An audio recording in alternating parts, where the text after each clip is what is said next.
Hello students, welcome to your business studies class. In previous lectures we had discussed the 3 P's of marketing mix, that is the product, price and place. In today's lecture we would be discussing the 4th P of marketing mix, that is the promotion mix. Promotion mix. Till now we have seen that a company may have produced a good quality product, price it appropriately and make it available at the selling points which are convenient to customers. But in spite of all this, the products may not sell well in the market. There is a need for developing proper communication with the market. In the absence of this communication, the customer would not be able to know about the product and how it can satisfy their needs and wants, or may not be convinced about its utility and benefits. So there needs a promotion which refers to the use of communication with the twin objectives, that means with the two objectives of informing potential customers about a product and persuading them to buy. That means giving knowledge about your products to the customers and persuading them to buy your products. It is an important element of marketing mix by which the marketers make use of various tools of communication, for example advertisement, public relations, sale promotions, etc., to encourage exchange of goods and services in the market. Now, promotion mix refers to the combination of promotional tools used by an organization to achieve its communication objectives. Tools or elements of promotion mix. Now there are various tools used in the promotion mix, that are advertising, which is the paid form of non-personal presentation, sales promotion in which we are giving short-term activities or incentives to the customers, public relations in which we are trying to maintain the good relation between the customers and various stakeholders with the organization, personal selling in which face-to-face interaction is happening between the buyer and the seller.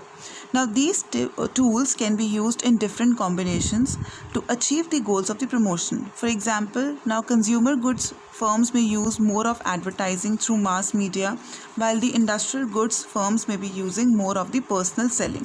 So what combination of these elements are the organizations using? That depends on the nature of the product, nature of market, promotion budget and objectives of promotion.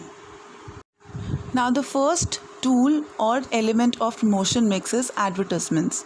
Now this is the most commonly used tool of promotion. We generally come across hundreds of ads every day which tell us about various products such as toilet soaps, detergent powder, shampoo, face cream, soft drinks, perfumes and services such as hotels, insurance policies, etc. As you can see here also that one of the advertisement is telling us about the circus, or one of the advertisement is telling us about the summer camp. So the most common modes of advertising are the newspapers, magazines, television and radio. So advertisement basically refers to any paid form of impersonal presentation and promotion of goods, services or ideas by an identified sponsor or marketer. Now there are few features of advertising. First is that it is the paid form. Now the sponsor has to bear the cost of communicating with the prospective buyers. Then impersonality, that means there is no direct face-to-face contact between the prospective buyers and the advertisers. It creates a monologue and not a dialogue. Then third is the identified sponsor. It is undertaken by an identified individual who makes the advertising effort and bears the cost of it. Sales promotion. Now sales promotion refers to the short-term incentives or other promotion activities which are designed to encourage buyers to make immediate purchase of a product or service. You must have come across so many of techniques that these advertisers are using, like buy one get one free, or get 50% extra, buy a toothpaste and get a toothbrush free. So all these are various incentives that are being given to the consumers so that they buy a particular product. Now this induces customers to actually take the decision to buy it, and they aim to increase sales volume by making customers buy more of a product than they would otherwise buy. Induces trial with the use of free gifts or trial packs. These steps are targeted at customer who would not otherwise buy the product. It enhances the repeat purchases. It blocks the competition by directing customers' attention to promotions. Now, these sales promotion may be directed at customers by way of giving free samples, discounts, etc., to the middleman or the tradesman by way of dealer discount, incentives, etc., and to the salesperson of own firm by giving bonuses, special offers, etc. Now, there are certain sales promotion activities, techniques, methods, or tools used by the organization to induce the customers to buy their products. For example, rebate or price off offer, then discounts, refunds, product combination like toothbrush free with toothpaste, 100-gram bottle of sauce free with 1 kg detergent, quantity gift, that means offering some extra quantity of the product to the customers, buy 3 get 1 free, 50 grams extra, instant draws and assign gift, lucky draws, usable benefits, full finance at 0%, sampling, contest, etc. So these are few techniques that can be used by the organization to basically convince people or persuade them to buy a particular brand. Next is public relation. Now, the concept of public relation involves a variety of programs to promote and protect a company's image or its products.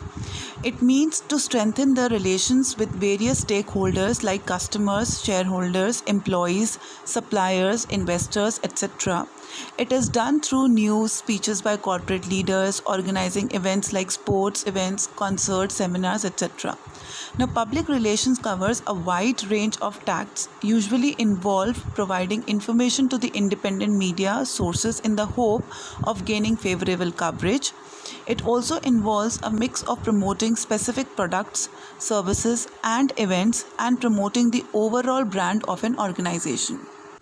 It helps to evaluate public attitudes, identify the policies and procedures of an organization with the public interest to earn public understanding and acceptance.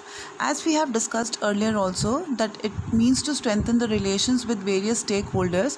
So here public does not only mean customers, but it includes other stakeholders also. For example, Let's say a firm needs active support of middlemen to survive in the market. It must have good relations with existing shareholders who provide capital. The consumers group is the most important part of public, as success of business depends upon the support and demand of customers only. Now, there are certain ways or methods or tools of public relation. Now, the company can use any of the following tools for maintaining their good relations with the public. First way is the news. Sometimes companies get involved in such kind of activities or make such policies so that they get some positive coverage in the news. For example, a company's name may be covered in news for reservation of jobs for women or for introducing new technology, etc. Next is speeches. Now, these speeches by the leaders of corporate sectors influence various members of public, especially the banks or the shareholders from whom they have to get certain capital. So the public relation departments create occasion when the speeches are delivered by the leader of the company. Then events. Now these events refers to organizing press conferences, multimedia presentations, matches, stage shows, etc. Written materials. Sometimes written materials such as balance sheet, annual reports, special documents, brochures, etc. are circulated to various parties to improve and maintain public image of the company.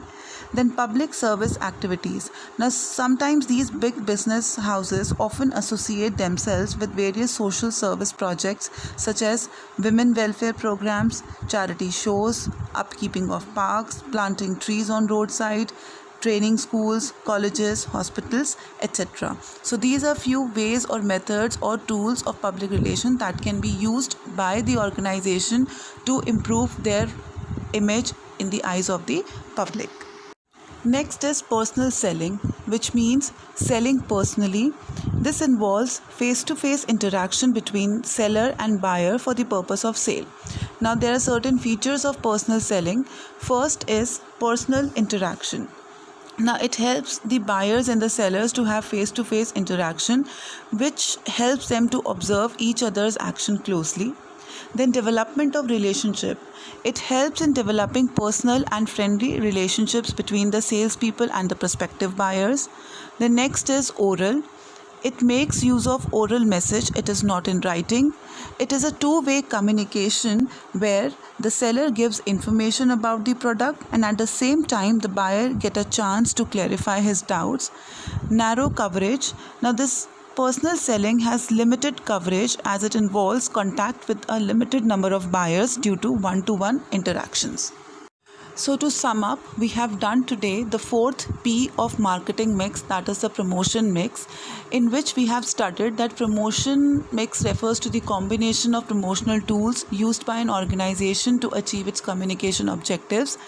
Then we had studied various tools or elements of promotion mix, that is advertising, sales promotion, public relations and personal selling. So these are few questions based on today's topic.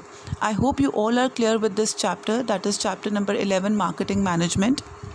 If you are having any doubt, you can come up with your queries. Thank you so much.